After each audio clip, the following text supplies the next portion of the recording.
Welcome to my channel, History of Whisper. Today's story will take you into a moment where silence, fear, and fate collided, and one unexpected voice changed everything. Stay with me, because what you're about to hear will remind you that courage often hides in the quietest souls. The heat was unbearable that afternoon in the desert. A convoy of armored vehicles moved carefully across the rugged terrain, carrying both soldiers and supplies for an isolated outpost. Above them, the steady chopping of a Black Hawk helicopter reassured everyone on the ground that aircraft was there, guardian, scanning the valleys and ridges for any sign of trouble. But sometimes even steel wings falter. The Black Hawk had been airborne for only 40 minutes when it happened. A sudden sputter, then a heavy call from the engines, and the pilot's face turned pale. Warning lights flashed red across the dashboard. Soldiers inside the chopper gripped their seats as the vibration worsened. Engine 1 failure. The pilot shouted, voice tight with urgency.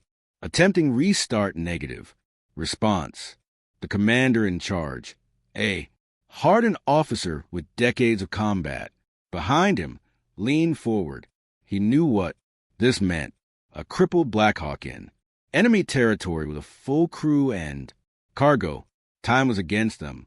The pilot fought with the controls, trying to keep the aircraft stable, but gravity was merciless. The bird began to drop on the ground. The convoy saw the Black Hawk dip low, tilting dangerously.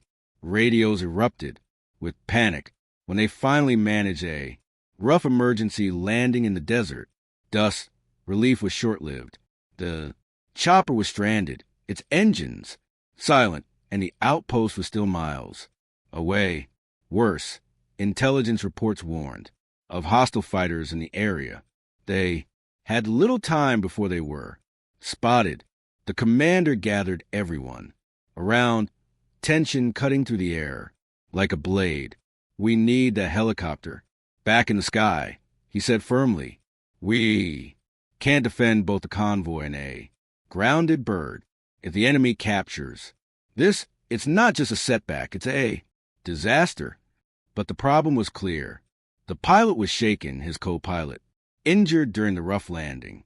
They needed someone else, someone who could fly the Black Hawk out of danger. The silence that followed was deafening. Soldiers shifted uncomfortably, avoiding eye contact. Not a single hand was raised. The commander's jaw clenched. He looked around, then asked in a voice that carried both command and desperation, "Any Black Hawk pilots here?" For a long moment, only the desert wind answered. Dust swirled around their boots. Then, from the edge of the group, a voice so soft it almost went unnoticed broke the silence. "I can fly it." Heads turned. The voice belonged to a young woman, a logistics specialist barely anyone had paid attention to. She was known for working quietly, moving supplies, writing reports. She wasn't the type to brag or stand out. To most of them, she was just a quiet girl. The commander frowned. "What did you say?" She stepped forward, steady despite the skeptical eyes fixed on her. "I said I can fly it, sir. I trained on Black Hawks during my time at flight school. I wasn't assigned as a pilot here, but I logged over 200 hours before being transferred." Murmurs erupted among the soldiers. Some shook their heads. Disbelief etched on their faces. Could it be true? The soft-spoken girl who barely raised her voice above a whisper, claiming she could take command of a machine that demanded strength, skill, and nerves of steel. The commander studied her for a long moment.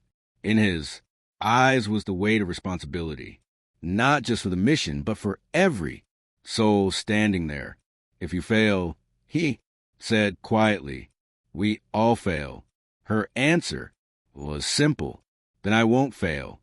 The decision hung in the air. Finally, he gave a sharp nod. Get her in the cockpit. The soldier scrambled to clear the way. She climbed into the pilot's seat, strapping herself in with practiced hands. The injured co-pilot gave her a weak but hopeful smile. The main pilot, still shaken, handed over the controls reluctantly. She placed her hands on the cyclic and collective, feeling the weight of expectation pressing down on her. She whispered something under her breath, maybe a prayer, maybe a memory of training, then powered up the systems. The rotor blades groaned, then began to spin, slow at first, then faster until the air filled with a heavy thrum that everyone had longed to hear.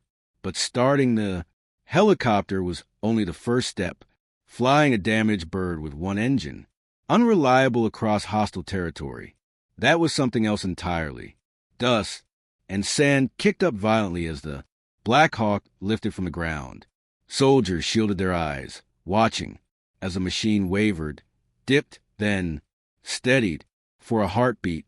It seemed it might crash again, but then, with subtle corrections and calm precision, she leveled it out. Inside the cockpit, her face was calm, eyes focused on the horizon. The commander's voice crackled over the headset. Steady, Lieutenant. Bring her home. She didn't answer with words, only action. The Black Hawk rose higher, finding stability in her hands. The convoy below cheered, relief washing over them as their guardian angel took flight once more. But their trial wasn't over. As they moved across the desert, distant plumes of smoke signaled approaching hostiles. Gunfire echoed faintly from the ridges. She maneuvered with skill, keeping the helicopter low. When needed, rising when the terrain demanded, weaving through danger with instincts that stunned the hardened. Soldiers watching from below. At one point, tracer rounds lit up the sky, streaking dangerously close. A less steady pilot might have panicked, but she made a sharp banking turn, evading the fire with a move so smooth it looked effortless. Inside, though, her heart pounded. She thought of her family back home, of the countless hours in simulators, of the dream she once had of being a pilot full-time. Now fate had thrust her into the role she thought she'd lost forever. When at last the outpost came into view, battered but standing strong, cheers erupted over the radio. The Black Hawk descended gracefully, touching down with precision. The soldiers rushed forward, pulling open the doors, unloading cargo, and helping the injured. The commander was the last to step out. He looked at her, still seated in the cockpit, her hands trembling slightly now that the danger had passed. For the first time that day, a small smile broke across his weathered face. You just saved more lives than you'll ever know, he said. Quietly, she nodded, too overwhelmed to speak. Word spread quickly through the ranks. The quiet girl, the one no one noticed, had stepped up when no one else did. She had flown a crippled Black Hawk out of danger, guided a convoy to safety, and proved that courage doesn't always roar. Sometimes it whispers and then takes flight. That night, under the vast desert sky, the soldiers sat together, their laughter and relief echoing across the dunes. And somewhere in the middle of them sat the quiet girl, still silent, still humble, but forever changed in their eyes. She had written her name into their history, not with words, but with action. And when the commander raised a toast, he said, only one thing: to the pilot we never knew we had, and the hero we'll never forget. So remember, sometimes the bravest among us are the ones we least expect.